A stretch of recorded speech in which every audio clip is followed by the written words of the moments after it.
we thought it would be really useful to provide some clear information about the new stage 4 COVID safe requirements for our clients and candidates in real estate.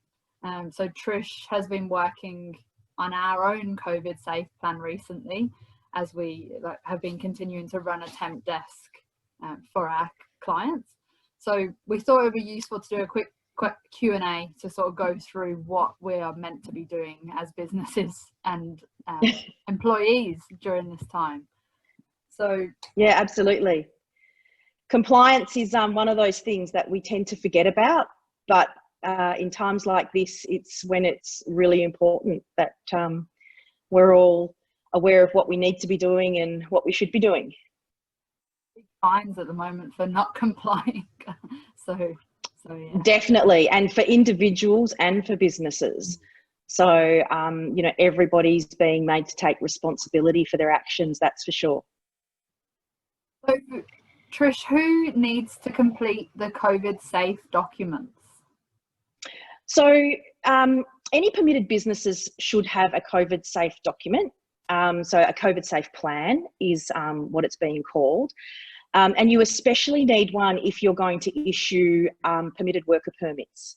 Mm-hmm. So the documents available online. So if you go to the Victorian Business website, so business.vic.gov.au, mm-hmm. you will find that they have a template that you can fill out, and it steps you through what they, the requirements that they have from you as to which areas you should have covered off on in giving advice to your staff and how you're protecting your staff and also the public when they come into your premises. So, so that document's available there. It's in the same place that you'll find the permitted worker permit. So I saw for our temps in particular that they needed to undergo the COVID safe training. And from speaking to a lot of people, I don't think many people are aware of that requirement from the government. So what is that training, and where can we find that? Okay, so the government haven't specifically mandated that people need to go through the COVID safe training, yeah. But they have made that training free and accessible to everybody. Where I see the benefit in that for our clients is that being small business, it's really hard sometimes to run effective, concise, informative training at the drop of a hat. So the government have made this available to everybody. It's on the web, so people can do it while they're working from home. It's simply COVID-19 training.gov.au. And everybody logs in. You sit through a short video about COVID safety, and then you also sit a questionnaire. The benefit of it is that it actually issues your staff with a certificate to say that they've completed that training.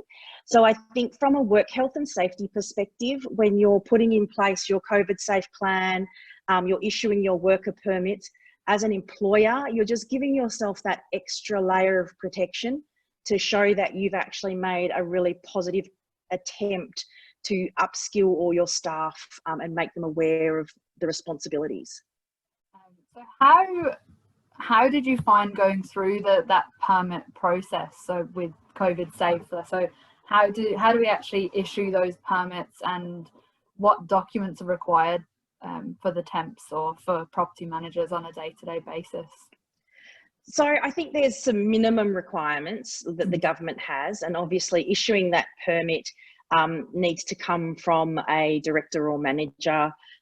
It's online, so you can fill it out online, you can sign it online, you can issue it to your staff member, so they can have it electronically. So they don't physically need to have a copy, but they do have to be able to show it if they are stopped. It also sort of goes hand in hand with sort of, I suppose, the things that you would expect. They need to have photographic ID on them to prove they are who they are. And you need to know where they are. So they need to have their appointments in their diaries. Whoever's your responsible manager from within your organisation who's going to take control of this as, I suppose, a project, needs to know where they are, because on that permit, it will actually have your contact details. And then if the police want to verify that person's whereabouts, you need to be able to back up that you know what it is they're doing and where they're travelling. There's lots of things for business owners and employees to get their head around at the moment, but it's really important for everybody to take the time to read up on the requirements and the compliance to ensure they're doing the right thing in this time. So it's also important to understand that the COVID Safe Plan is actually a working document. So it's not just something you do once and you leave it. It's actually something that needs to change with the different restrictions we're placed under. So as restrictions ease, it will change. And it needs to be something that you do give to somebody to work on, as we go through this process and as we have changes to the requirements on what we're supposed to do. One of the things that I suppose the key takeaway would be is just like with everything, like communication is really important. That's what's going to work within an organisation. People need to know where to go to get the information. They need to know what their expectations are, and those expectations need to be really clear, especially with the fines at the moment. And they need to know who's going to be communicating and coordinating this for them within their workplace, especially if you do have a case of COVID in the workplace. Okay. Thanks, Trish. Definitely. No problem. Enjoy the rest of your day. Thanks. Speak soon. Bye. Bye.